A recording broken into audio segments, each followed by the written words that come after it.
Welcome to Fitchburg Focus. This is our morning event. We're starting to see pickup in this, hopefully. We're going to be doing this from now on. So we used to do Fitchburg Focus over the lunch hour, but we're switching it back to the breakfast coffee time because it seemed to be what everybody wanted, but I'm going to find out where those people are because they're not here. But we're going to be doing this every other month on the second Tuesday of the month. Okay, so it's going to be kind of our member meeting. We'll always have a presenter. We'll go over things that are happening at the chamber so you guys can keep updated, and we'll go from there. So huge shout out to our sponsors, our corporate sponsors. We have MG&E, Park Bank, Cardinal, and then Group Health Cooperative. And then especially thank you to Fact TV and then the Wyndham Garden for hosting us, and Quick Trip for donuts. So please take donuts with you because I'm not taking them back to the office because I'm the only one. Actually, Megan and I are the only ones that are not gluten-free. So please take those. Some save the dates that are coming up. So our next Chamber Table Talk, which is over the lunch hour. This is a small event. It's only 16 individuals and it's 2 people per industry.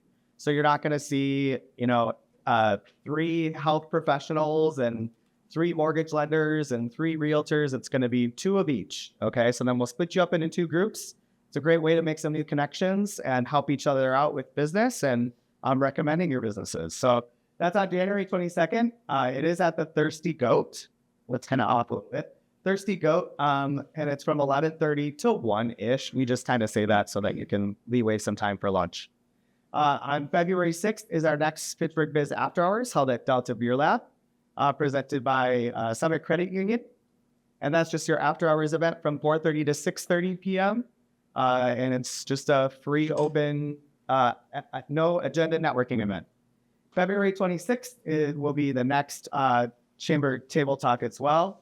Did you put Coffee Connect in there? Oh, it's coming up. Sorry. I didn't do this. Megan did it. We have Mastermind Trivia. A lot of you have already signed up, but I do have 3 teams left. So if you are interested in putting a table together, it is on February 19th at 10 Pin Alley. We do have a new trivia host this year, and she does trivia weekly at the place that she works at. So she is very knowledgeable. I'm very excited to have her, and you guys are going to have a great time. Tables are $275, but it's for a table of 8. Comes with a pizza and with a pitcher of beverage. So either beer or soda if you do not want to give your employees beer. February 19th, and that starts at 5:30, and then the trivia starts at 6. We're done by 8. So pretty quick. Nice team building for a few guys. So just see me afterwards if you want that. This is a new event, if you can't tell. Coffee Connect. So we took Chamber Table Talk in the morning because everybody wanted to be there. We changed it a little bit, and it's called Coffee Connect now. So this is going to be rotating at different businesses. So our first business is going to be at Discovery Storage. If you had previously signed up for this, it was on February 13th, but I completely forgot that I'm going to be in the Virgin Islands. So, sorry. Why that? Sorry for all of you that are going to be stuck here, but I want to be nice and warm. So I moved it to the 20th because I want to make sure that I'm here for it because this is our new event. So if you're still able to make it on the 20th, please do come. It's going to be a little bit different. We'll have a topic of discussion for the day, and then we're going to let you mingle around with different people. It's a great alternative if you're not able to come to Fitchburg Biz After Hours.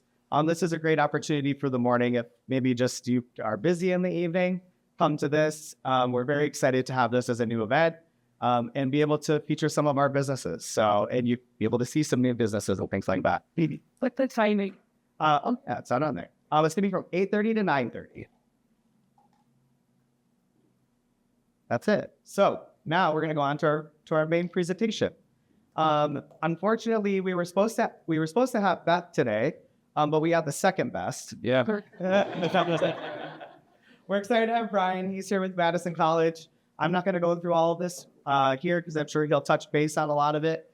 But we're excited to have him from Madison College. So let's give it up for Brian.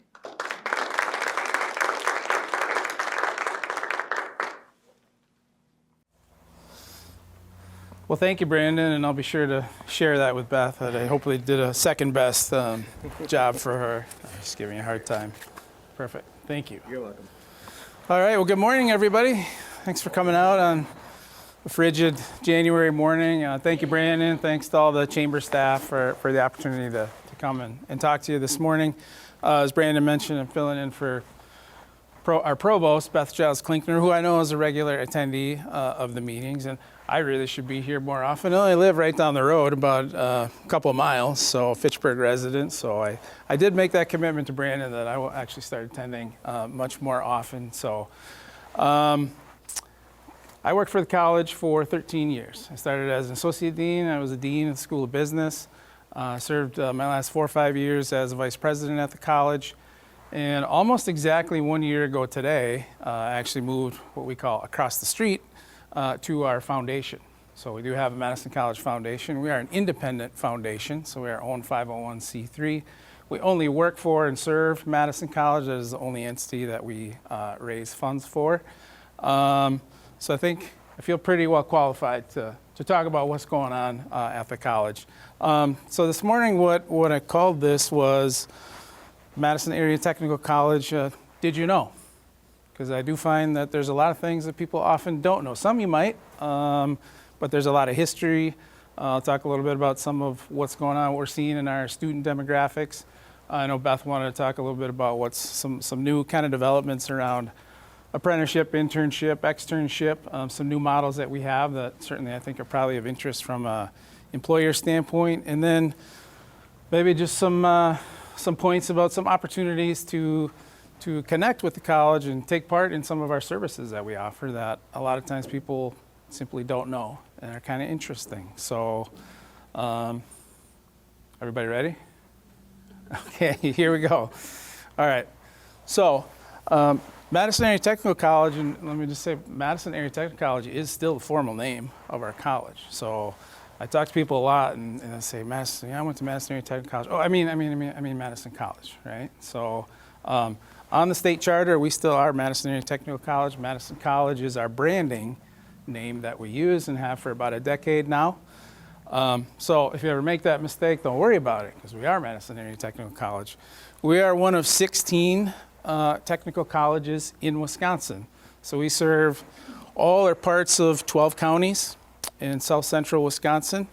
You'll notice on the geography of that they don't follow nice county or city lines or anything like that. It's a very jagged geography. I don't know exactly why. But this map, these 16 colleges, the districts were established in the 1970s actually, and have been the same since then. So about 50 years, this has been the geography of the Madison, or of the technical college system.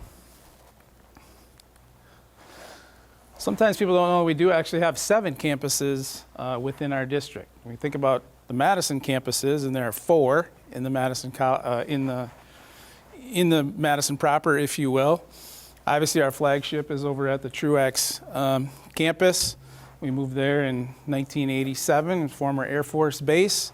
Some of you may recall back in 2010, we at that time had the largest referendum in public education history. It has been surpassed now by a couple different referendums, but that funded several new buildings, a massive expansion of our campus. We added a protective services campus.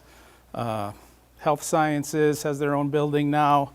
Renovations to several of our, what we call our regional campuses. A new Ingenuity wing for where we house most of our advanced manufacturing. So we have Truax, we also have Commercial Avenue here in Madison, and then we also have our South Campus, which opened in 2019. And then we have our four regionals, so we stretch all the way up to Reedsburg. We have a Portage campus, Fort Atkinson, and Watertown to the east to make up our 7 campuses. There's about 3,200 students outside of Madison that enroll at those regional campuses. So some other facts about the college. So we've been around for well over 100 years. This is 123rd year, I guess, established in 1912. And when we were first established, it was actually the Madison Vocational School at that time. At present, we have over 200 different program areas of study. When I started at Madison College in 2011 as an associate dean, we had about 140 different programs. So fast forward a little over a decade, and now we have over 200.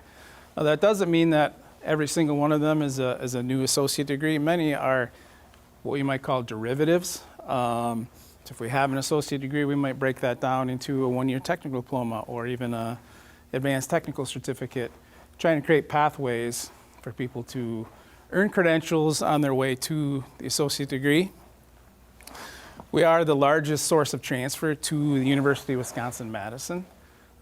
We have about 300 students per year that transfer to the UW. Overall, we have about 4,500 students that transfer from Madison College to a four-year college every year. If you're not familiar with the liberal arts transfer program that we have, it's probably one of the best, quite honestly, probably one of the best deals around. Come to Madison College, you take 2 years, earn your associate degree, mostly general studies. You can choose an emphasis, and then you're guaranteed admission as a junior into University of Wisconsin-Madison. So very, very popular program, obviously, for us. At present, we have about 27,300 enrolled this academic year. Some interesting facts, some great facts, I think. 93% of students that graduate from us stay in Wisconsin. 80% of students that graduate from us stay right here in our 12-county district. 42% of students at Madison College are what we call working parents, or they identify as caregivers. That's over 11,000 students that are parents. So we obviously do a lot to create flexible schedules to work around that.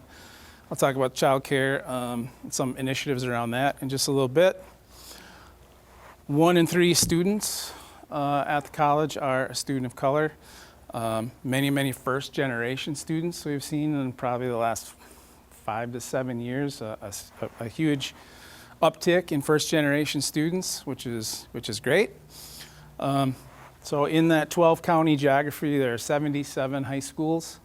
For this past fall, 73 out of those 77 high schools had at least one student coming into Madison College as a new student. And then to make all of this go, we have about 2,000 employees, almost 500 faculty, and then our staff and our administration. So real quick, there's 9 academic schools. I mentioned some of the programs, but we do have business, we have health, nursing is its own school, protective services, talk about the trades in just a minute, arts and humanities, and then we also have professional and continuing education, and that is, I guess we haven't mailed it haven't done mailing in a couple of years, but you used to get the catalog in the mail, and it had all the courses you could flip through, so professional and continuing ed does those art, metal welding, foreign language, music, things like that. And then we also, a lot of people don't know, we actually have a customized training arm with the college. We call it Business and Industry Solutions. So we work with employers, and we say, what is it that your workforce needs? What kind of training? And we'll come in and actually create a customized package. We do a lot of sales, we do a lot of software, a lot of Lean Six Sigma, process improvement, things like that, but we'll develop a customized program. We can and often do attach a credential to that as well if they want to earn a credential, and come in and often deliver that on site or host it with us. So one of the kind of different and unique things that we do. So current trends, hands-on, work and learn. Where to go with this a little bit. So there was a piece that NBC did within the last couple of weeks. Anybody see that? It was called the Tool Belt Generation. And I could link to it, but it would take a couple of minutes, and then we have to sit through the ads and all of that. So if there's time at the end, maybe I'll come back to it. But I was interviewing some of our students that were in the welding program, talking about their interest in the trades, why they do this. And what we've seen really in the last 5 to 7 years is what I would call explosive growth and interest in the trades, which is great. It's wonderful to see. I remember when I first started at the college, we were doing a lot of trying to come up with clever marketing. How do we attract more students into the trades? How do we show that these are good paying, family sustaining career jobs? And that has really flipped in just the past few years. So for the college overall, with our 27,000 students, enrollment has been trending up at about 3% per year since 2020. COVID is kind of an anomaly, of course, in a lot of ways, but since then, we've been trending up at about 3% a year. In our School of Technologies and Trades, just this fall, enrollment was up 25%. And if you go back to 2020, since then, they're actually up 36% overall. So a huge influx of students interested in the trades. A lot of different people say, well, why is that? Well, again, good paying jobs, career sustaining. Also, I think a lot of students and a lot of parents right now are looking at the cost of college. So if we watch the video, you could come to Madison College and do a 1-year welding certificate and get a job earning $50,000 a year versus 4 years possibly in 20, 30, 40,000. So it's part of it is an economic driver, and I think part of it is interest in working with your hands, which is a great thing these days. So apprenticeships. Anybody in here ever go through apprenticeship or had an apprentice at any time? Okay. So apprenticeships have been around forever. Actually, Wisconsin was the very first state to certify and approve apprenticeship programs, and that was back in 1911, if you can believe that. So we were the very first. We've had apprenticeships really since the beginning of the college. There are over 20 on the books right now, and we keep adding to that. So when you think about apprenticeship, you think electricians, which we've had to add several new cohorts to accommodate all the electricians, plumbers, HVAC, tool and die, again, kind of trades related type things, right? Bricklaying, those are things we've had and done for many, many years. In the last really couple years, this is kind of a system-wide push from the technical college system, but also an interest of ours. Kind of expanded into what you might say are more white-collar apprenticeships in a lot of ways.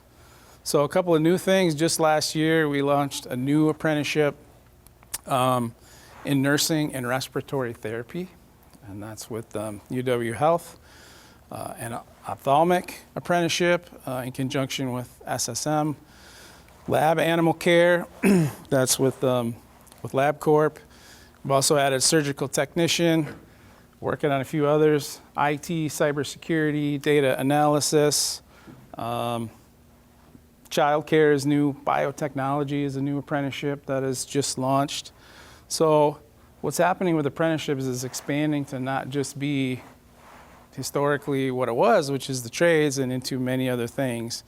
Part of that is to try as much as we can to help solve the workforce shortage. You look at nursing, I think it's projected by 2040 that there'll be a shortage of 20,000 nurses. So so what's new about this, there's two types of apprenticeship, right? So there is the more traditional apprenticeship, if you will, and the way that works is it's a 3-level contract, right? So there is a sponsoring organization that hires, in this case, a student. It's a contract with Madison College to attend classes with us, and then the third party to the contract is the state of Wisconsin and the Bureau of Apprenticeship Standards. And those are open enrollment apprenticeships. Anyone can, if they have a sponsor, can sign up for those apprenticeships. What's new about these is these are what we call, at this point, sole source apprentices. So if I take the nursing apprenticeship with UW Health, for example, those are their employees, actually, that they have recruited, or possibly new hires. They may be CNAs that want to be on a track to become a nurse. This is an opportunity for them to work almost full-time, attend classes with Madison College, and ultimately transition, take their exam, and get their registered nursing license. So it's a very interesting new model that we're feeling really good about. We're in our second, third cohorts with some of those. Others are brand new. We also have internships, of course. That's a long-standing model. So if you're looking for some new talent in your organization, certainly, internships, many of our business programs, there's over probably around 40, and there's at least over 30 different programs that have an internship model. Those run anywhere from 150 to 200 hours in a semester. So it's really incumbent on the student to find their internship, and then there is a contract that actually is signed between the student, the college, and the employer to employ them as an intern. We've seen a lot of success with companies bringing in interns that ultimately, in time, transition as a full-time employee. And then we have one new model, just one that's called externships right now. It's kind of a hybrid between apprenticeship and internship. And so the only program doing this right now is our cosmetology program. And basically, for years we ran our own salon where you can make an appointment. Talk about that in just a minute. So now we'll just have more limited hours at the salon, and students will actually be out with a sponsoring salon and actually cutting hair on real people and getting real experience. So that just launched this fall, and we're interested to keep tabs on that and see how it goes. Any questions so far? Okay. So moving a little more into the more did you know. So there's a lot of things that happen at Madison College that, like I mentioned before, people don't always know. So one of them is, did you know that you can adopt a pet through Madison College? So this is part of our veterinary technician program. That cat in the left corner is Chloe. The beagles are Dahlia and Darling. That's Rex. And the little pig of some kind, that's Cookie. Cookie is the pig. I got to meet all of them actually last fall. So these were pets so what our veterinary technician program does, again, in the interest of hands-on learning, we cooperate with various animal shelters in our district. We will bring these animals into our campus, and we have a whole veterinary technician area set up. They will, I want to say nurse them back to health, but they will make sure they have all their vaccinations. They will trim nails. They will, fix broken legs. I saw them x-ray a chicken wing one time. It wasn't going that well, actually, in a lot of ways, but it was a good experience for them. So we bring these animals in, we take care of them, get them vaccinated, clean their teeth, do all those things for experiential, and then we put them up for adoption in the spring. And they almost always go really, really, really fast. So, speaking of cleaning teeth, did you know that you can come to Madison College and get your teeth cleaned? Nobody knew that? Okay, that's a win, I take it, I think. So actually we do have, through our dental program, if you've never been out to campus, whole wing set up for dental with all the chairs and everything. It's a beautiful space, and our dental hygiene, dental assistant students, you can make an appointment, and they will do teeth cleanings. We do partner with a lot of organizations to bring folks in that maybe don't have access to dental care, and we will do that for them. Of course, it is under the supervision of our faculty and a licensed dentist and all of that, but it's a great experience for them. We have the x-ray machines and can do all kinds of different exams, so it's a really nice service that we do. Anybody ever drive by Commercial Avenue campus and you see the students out there swinging hammers and building what we call the tiny houses? You can buy a tiny house from us. Does anybody know that? So that's part of our construction and remodeling students. Anywhere from 350 to 700 square feet. You choose the trim, you choose the finish. They're always one bedroom, kitchen, dining room, all of that. We put solar panels on the roof. It actually can be a net zero little house. So, if you have in-laws that visit a lot like I do, could be a great little place for them to stay, or if you just need a place to call your own, you can purchase a tiny house somewhere in the $50,000 to $70,000 range. So they're actually quite nice, but also pretty inexpensive. We can even set you up with somebody that can come once it's built, put it on a trailer, bring it out to your lot, and have it set for you. We also build the little sheds. I think they're like 10 by 10 or 10 by 8, something like that. Anyway, pretty standard. Each one has to have a window because there's construction students have to learn how to frame in windows and do all of that. So yeah, I think we build 10 or 12 every semester, and then they usually get bought up pretty relatively quickly as well. And the construction and remodeling is currently housed at our Commercial Avenue campus. They're actually having some new space built for them out at our Truex campus. So actually in fall of 2025, they'll have a brand new gleaming space. They'll actually have an indoor workspace right now. So in this kind of weather like we're having today, they don't have to be out in the yard. I realize that might be life when you're doing that, but for learning purposes, we'll have an indoor lumber yard where they can actually do a lot of construction in bad weather inside, which will be nice. I mentioned this a little bit, but did you know that you can come out, get your hair cut, manicure, pedicure, all that stuff at Madison College? No? Is there still a barber program? There is still a barber program. I Yep. used to go there when I was a kid. Did you? And get service? Yeah, well, it was at the downtown campus for a long time. It's really only about 8 years ago we moved it out to the Truex campus because we had to move everything out of the downtown campus, Well, of course. Full circle, because my barber now is a graduate of the program. Oh, is he? He was like a student there when I was a kid. Yeah, that's great. So yep, so we have barbering. We also have cosmetology. And both of those actually have registered apprentices as well. So we have a barber apprentice and a cosmetology apprentice.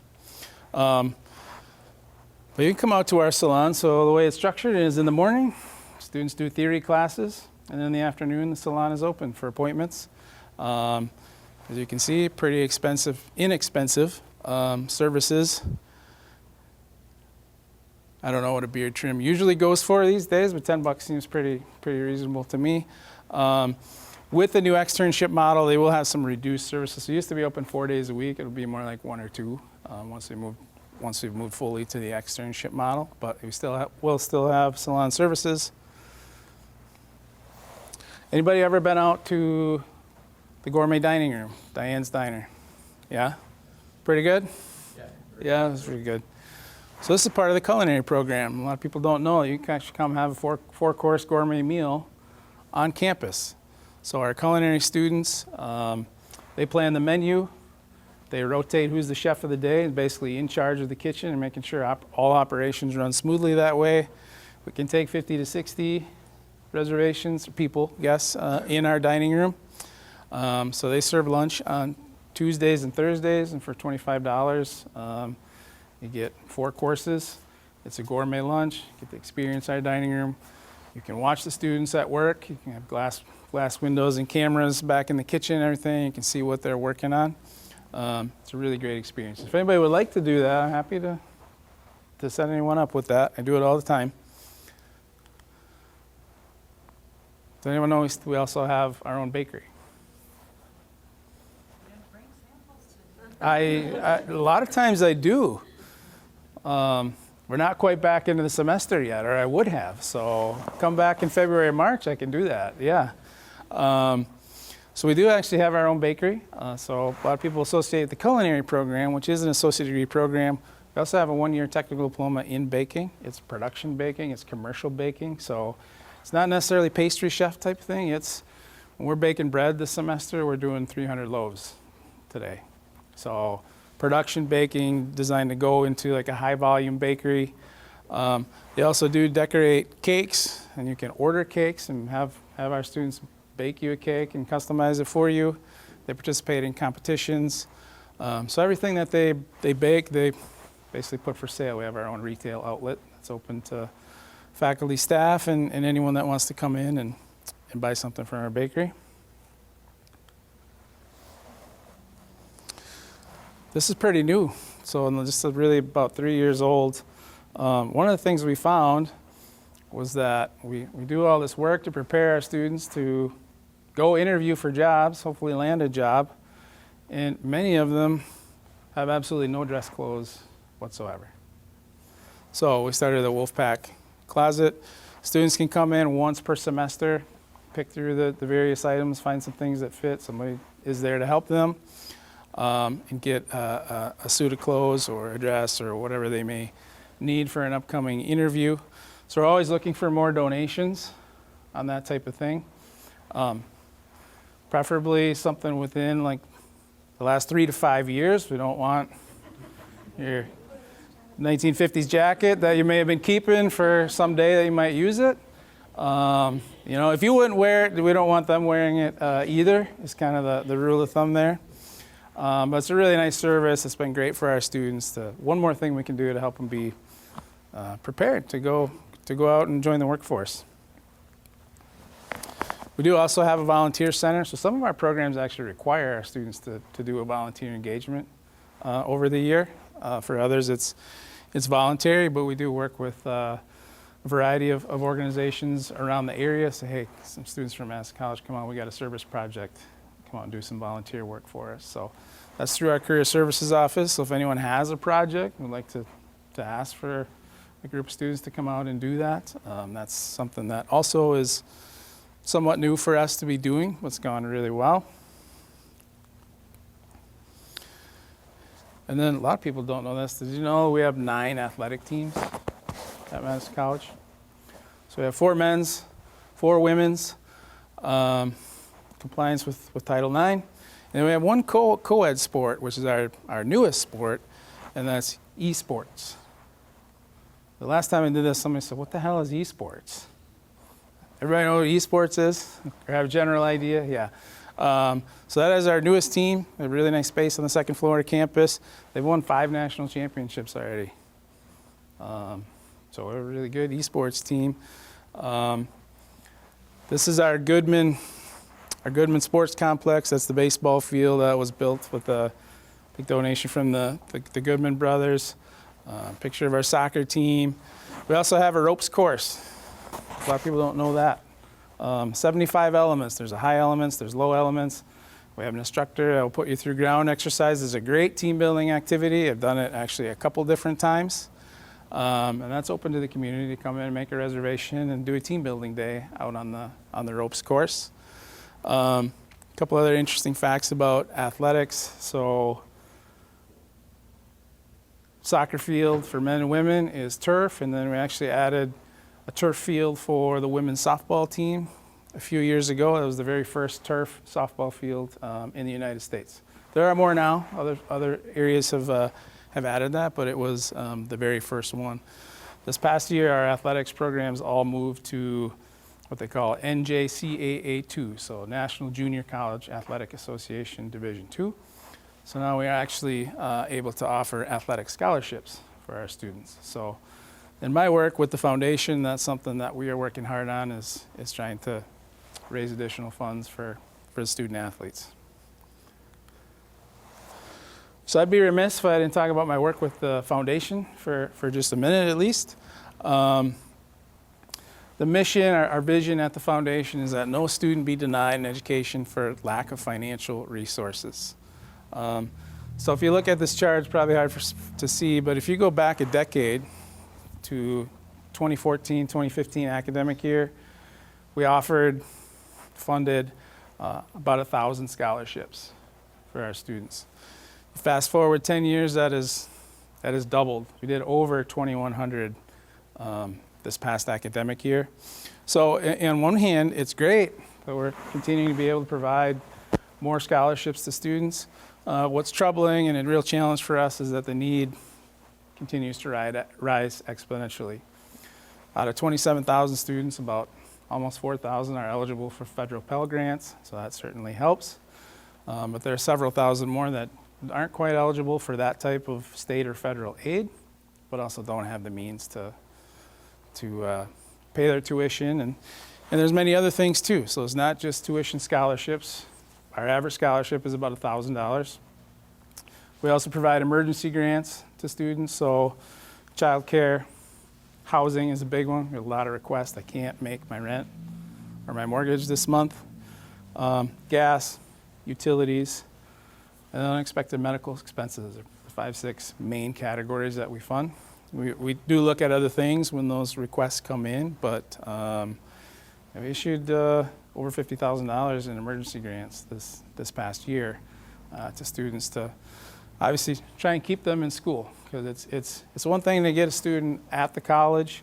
It's all the little things that often contribute to not continuing. Like if I got to make a choice between paying my rent or my mortgage and making class, obviously I think we all know what what that choice is going to be. So we'll try to help with that. And then, of course, there's tons and tons of other things. I could do a whole presentation on just what the foundation work is in supporting our students. But those are a couple of primary areas of support.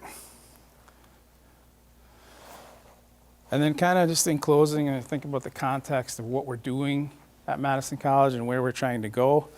I saw this in a report somewhat recently, and it really makes you think a little bit. So 65% of children entering primary school today will ultimately end up working in completely new jobs that, as we know it today, don't even exist yet. So it's a constant battle of making sure that we take care of what today's employment is, but constantly having a look out at the horizon, or like, what does it look like 5 and 10 years from now, which is really, really hard to predict. But it's an interesting challenge, for sure.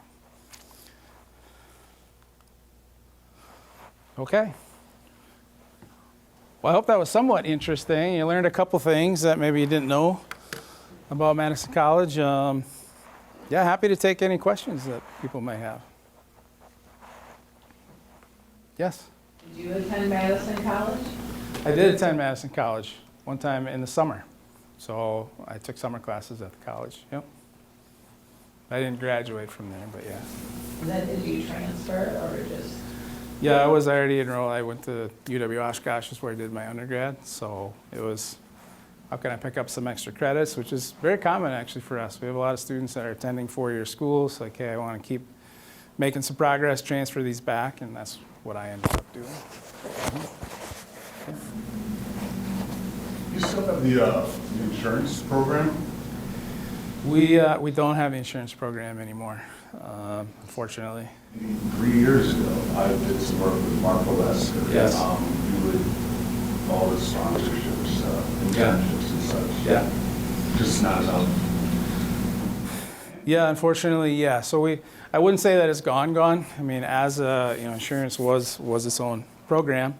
So what we did end up doing with that is we did preserve some of the courses in insurance, so we still have that emphasis, and students can still get that, at least a chunk of that education.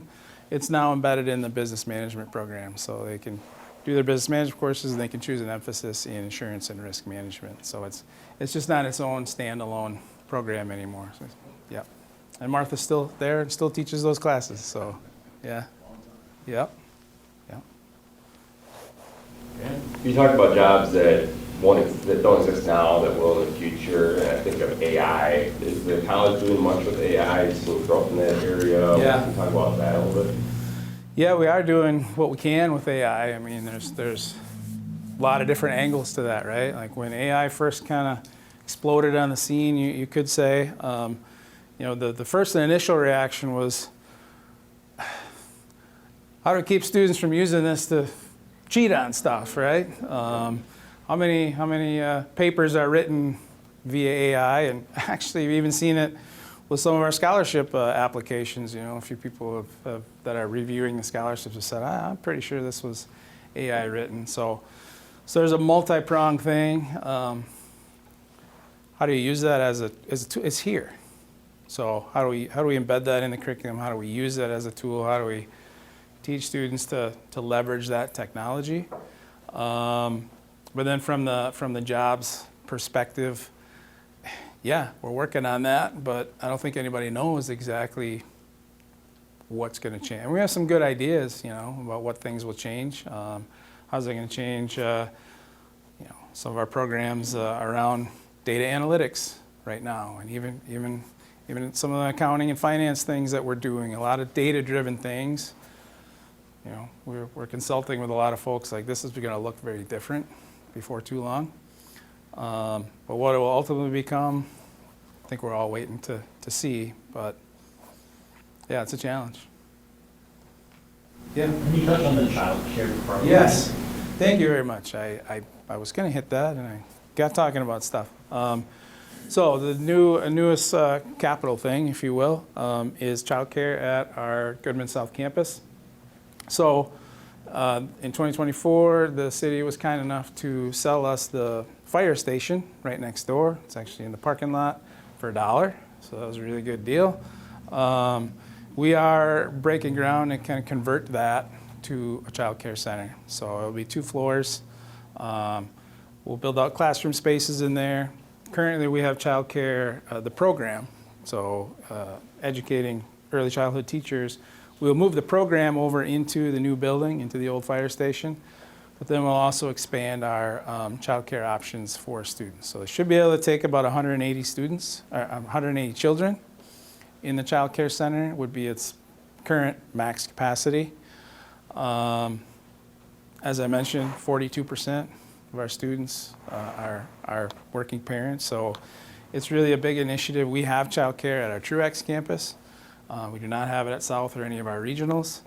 So to be able to add 180 spots there for that. One of the bigger things will be drop-in care. So what we find is a lot of our students need is, look, I can come to class, my class is 90 minutes, or maybe it's 2 hours, or maybe it's 50 minutes.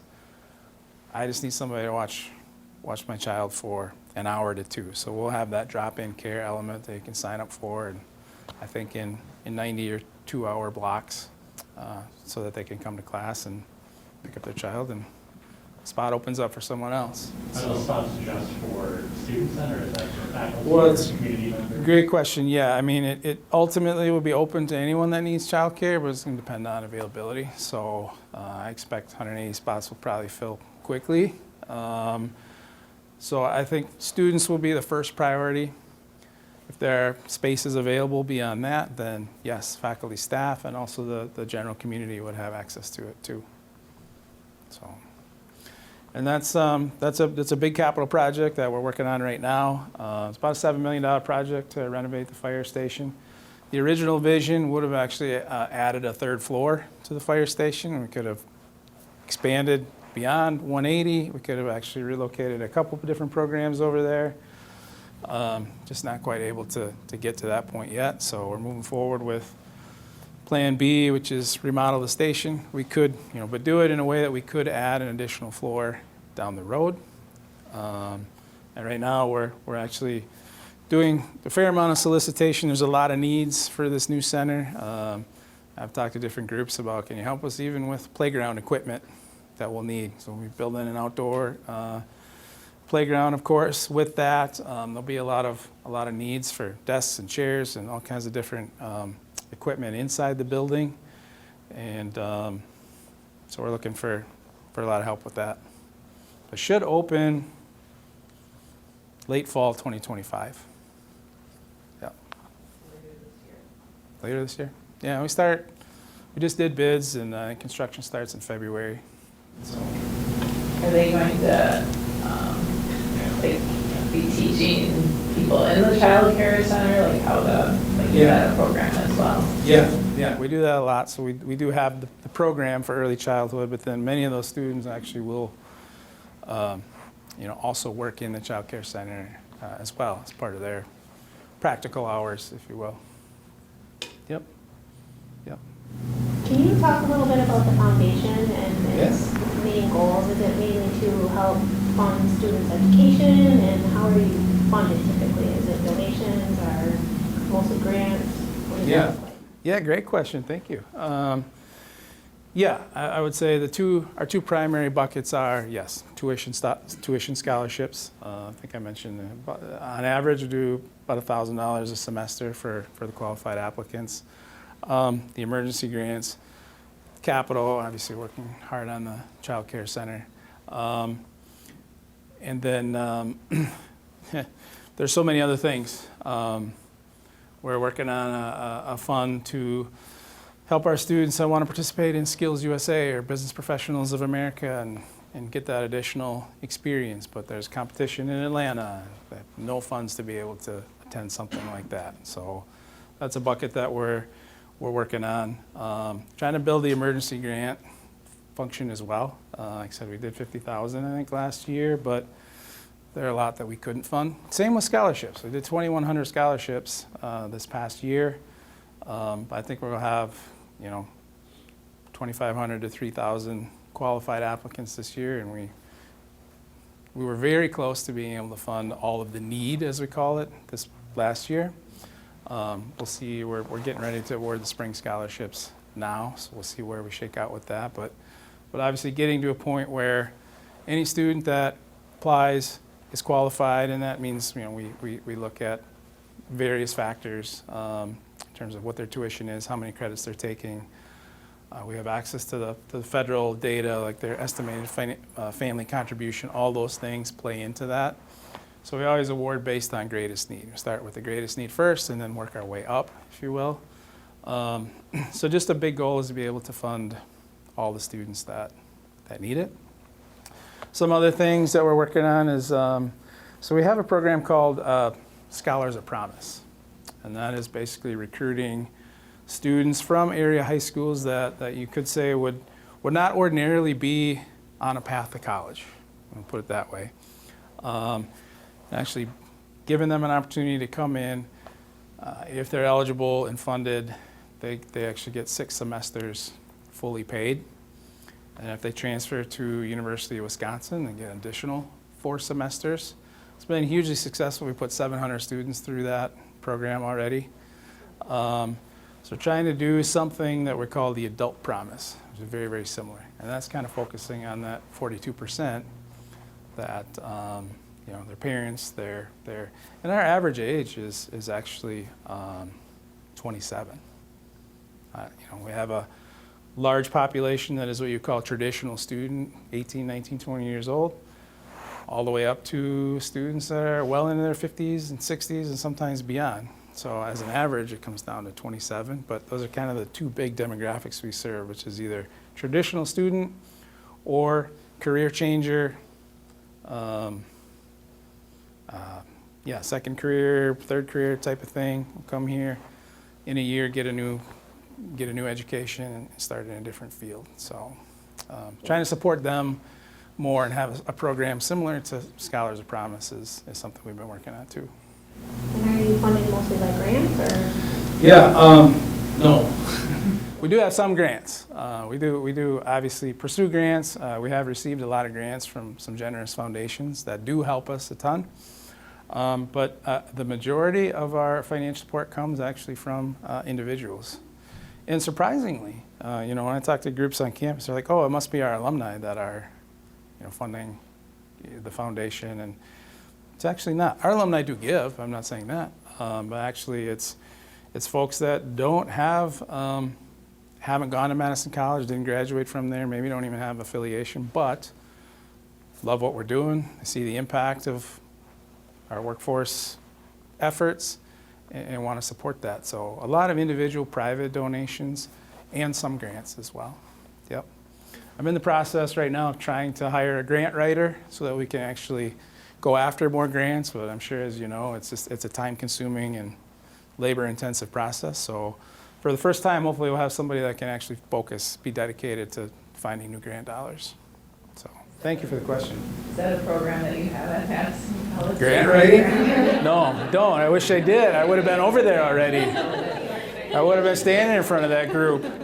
No, we don't have grant writing. So we do have a grants office at the college that works on NSF grants and different things. So I've pinged them a couple times, like, where do you post this? What are some networks I can tap into? And so hopefully we'll have that. There aren't a lot of grant writer programs out there, because I did look. Like, we don't have it. Anybody else? And I wouldn't say there aren't any, but also looking for somebody local too. It's not quite a thing right now. So it doesn't seem like. So you really have to find somebody that has just had a little experience in that field, or capable writer, capable researcher that we can develop into a good grant writer. So Sounds like AI. yeah. Maybe that's the solution. You know, okay, so this is a little bit funny and kind of along the same note. So the newest thing in foundations is AI development people. So that's an AI, not necessarily chat bot. Those have been around for forever, right? I mean, and somewhat annoying sometimes.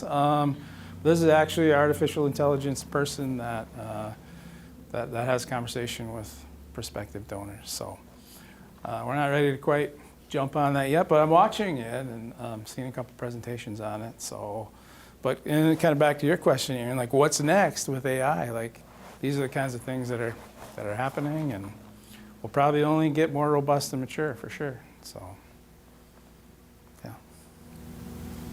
How does the community find the resources that you talk about? You've got the hair cutting and the restaurant and Yeah. all of those things. Like, To do all that.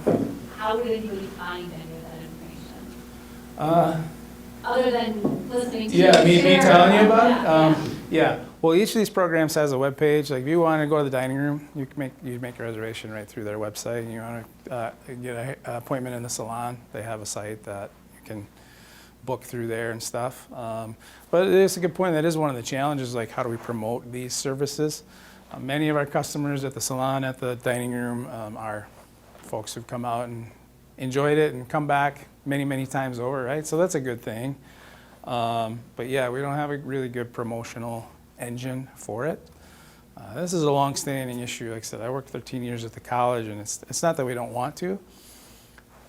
There's 200 academic programs and services and stuff, so how we can't develop an individual marketing campaign around each one of those, so it's more of it has to be more of a holistic effort of promoting what's going on at the college, and more so than a specific thing. So kind of almost falls down to faculty and staff that work in those areas to do their own. And some have their own Facebook pages and post pictures in the dining room and things like that. It's not ideal, but it's kind of where we are. So yeah, it's a great question. Did you have a question? Yeah. Is your fire safety program doing anything to facilitate what's going on in California? Have you sent students out there or anything like that to help? No. Yeah, it's a good question. Not to my knowledge. I don't know if we are, but I don't think so. Most of those students are in training, and I don't know if we would necessarily send them into that environment. Maybe, but then obviously the logistics and all that. So I don't think so, but I don't know for sure. Yeah. Can you talk about post-education and job placement? Is there any Sure. kind of programs or anything Yeah. we have set up for that so that, individuals maybe here that might have some interest in hiring some educated students? Yeah. So what do we do to help them with job placement, or how do you engage as an employer, or both? Both. Both, okay. Yeah, so we do have Career Services Office, yep, and we have a platform, some may be familiar with it, it's called Handshake, and that's where any employer can set up an account, and then if you have job postings, you can post it there, attach it as a posting, or fill out, information. And what our Career Services Office does, like you designate which areas you want to get exposure to our students, and they will, I think on a weekly basis actually send out, hey, here are the new job postings and things like that to the students that are enrolled in specific areas or similar areas. So we do that, and students can go there, and that's where that Wolfpack closet is run from, and they can also do interview prep. We have career, if you're not sure what career field you might be interested in, they can go there and go through some assessments and things like that. So that's probably the main recruiting tool as an employer, is get a posting in Handshake, talk with the Career Services Office, they will put it out for you. If you got internships open and stuff like that, what I do a lot is I will connect different employers specifically to programs, to department heads, say, hey, here's a posting, here's somebody that's looking for somebody, will you either recommend any students or at least share this out? That's kind of in addition to what Career Services does, but we try to help in that way. Internships, same thing. So those two go through the Career Services Office. If you have one, post it there. Anything with students looking to go into their own business, like small business? Oh, sure. Yeah, we do. We do have an entrepreneurship program. It's a 2-year associate degree, so pretty well enrolled. We also have an entrepreneurship center at the college, so that's where if you have a business idea, we have entrepreneurs in residence that are local community members that have started their own businesses, so they can set up appointments with them and get one-on-one guidance and talk through what their business concept is. We have a a business plan competition every spring. It's called the Madison College Challenge. I worked on that myself for a long time. And so we'll put the students, they develop a business plan, go through several stages, and then we'll bring in anywhere from 8 to 12 finalists to pitch their businesses to a panel of judges. It does have cash prizes. The grand prize is usually $5,000. And then, so that's, you know, maybe it doesn't go super far, but depends on what you're trying to do, and it's a start. So yeah, we're definitely trying to promote entrepreneurship as much as we can as a great pathway.